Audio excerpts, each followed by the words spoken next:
I am Professor Antonio S. Marahas, and this is Digital Technique Fundamental.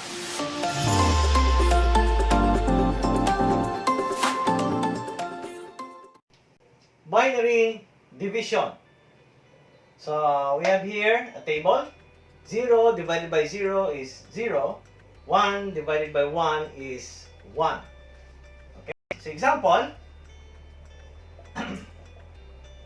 let's say we have a decimal number which is 25 of base 10.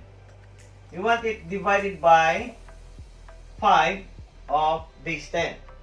So we want to perform the binary division of these particular decimal numbers.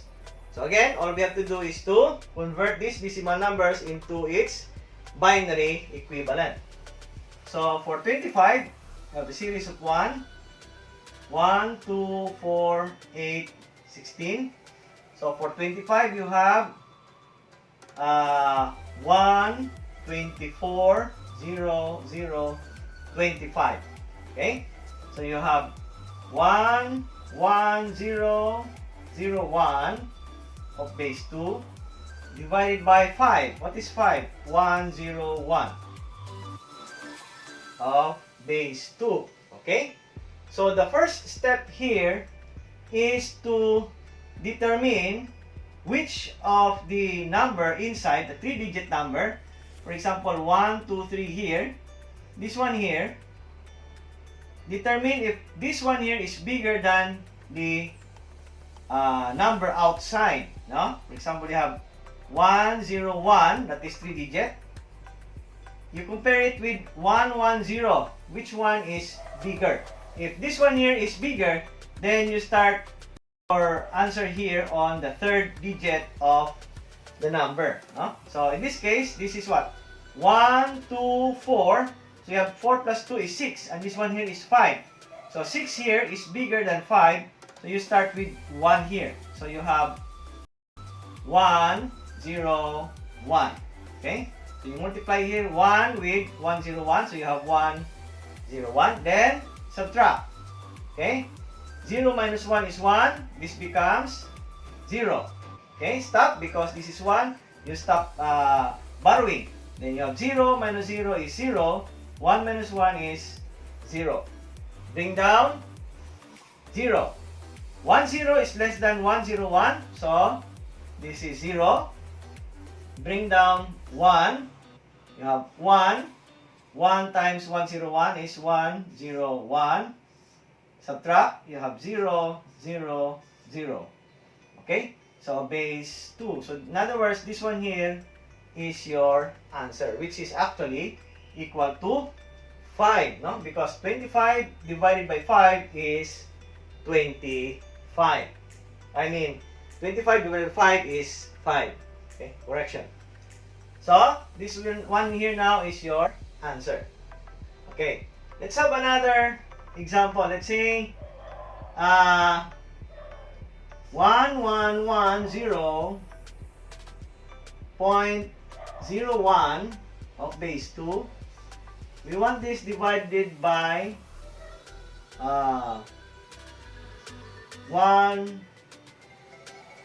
0, 0 of base 2. Okay? So again, the first step that you should do is to determine the first digit here if this is bigger than the digit here outside.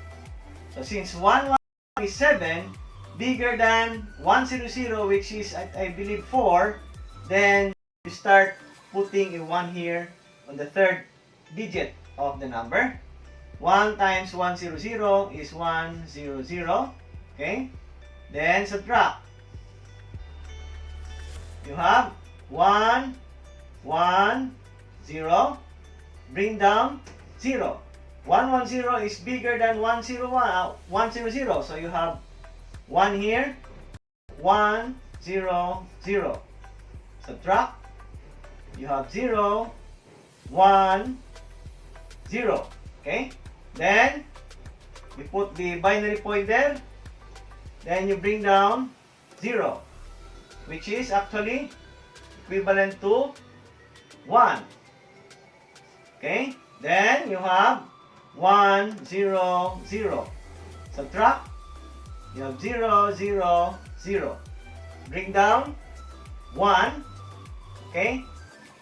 This one here is less than this one, so you have 0. Okay? Then you add another 0 here. Bring down 0. Now 1, 0 is still less than 1, 0, 0. So you add, this is 0, you add another 0. Bring down 0 again. Then you have 1. You have 1, 0, 0. Subtract 0, 0, 0 of base 2. So that will now be your final answer. Okay? Now, in division, in binary division, just limit your here up to 4 digit after a binary point. No? Going to the right, you have 4 bits only. That's how division of binary division is. That is how binary division is performed. Okay, so let's have this as our example. Now, again, to divide this number with this number, the first step is to determine the first 3 digit of the number inside, no? This one, which is 101, and compare it with the number outside, which is 110. Which one is bigger? I believe that this one here is bigger because this is 6, and this one here is only 5. So, you have to consider, since this one here is smaller than the number outside, so you have to consider the 4th digit. So that this number here inside becomes bigger than the number here outside. Okay? So, basically, this becomes 1. So, 1 times 110, you have 110 here. You subtract. Okay? 1 minus 0 is 1. 1 minus 1 is 0. 0 minus 1 is 1. This becomes 0. Bring down 0. Now, 101 is smaller than 110. Down 0. Okay? So you have 1. This is 3 digits. So this one here is bigger than the number here. So you have 1. You have 110. Subtract again. You have 0. 1 minus 1 is 0. 0 minus 1 again is 1. And this becomes 0. Bring down 0. Okay? Now, since 100 is less than 110, bring down 1. So you have here 1. Then, 110. Again, subtract. 1 minus 0 is 1. 0 minus 1 is 1 again. This becomes 1. This becomes 0. Borrowing when you encounter a 1. Then, continue subtracting. 1 minus 1 is 0. Bring down 0. Okay? Then you have here the binary point. Now, since 1 is less than 110, bring down 1. So, 111 is greater than 110. So, you have here 1 again. So, you have 110. Subtract. So, you have 100. Then, bring down 0. 10 is less than 110. So, this is therefore 0. Then, you add 0. Bring down 0. And 100 again is less than 110. So, that means that this is 0. And then, you add another 0. Bring down 0. Okay? Now, 100 is now bigger than 110. So, this becomes 1. So, you have 110. Subtract. You have 0. 0 minus 1 is 1. This becomes 1. This becomes 0. You have 1 minus 1 is 0. Bring down 0. Then, you have already 4 digit here. 1, 2, 3, 4. So, you can stop your series of division. So, this becomes your final answer. Okay? So, you have 111.1001 of base 2.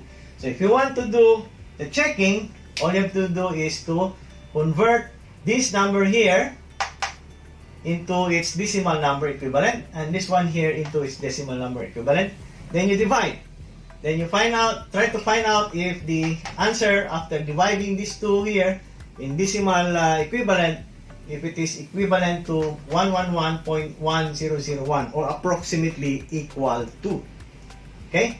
So that is how you do the binary division. Again, you consider first the 3-digit inside and compare it on the 3-digit outside.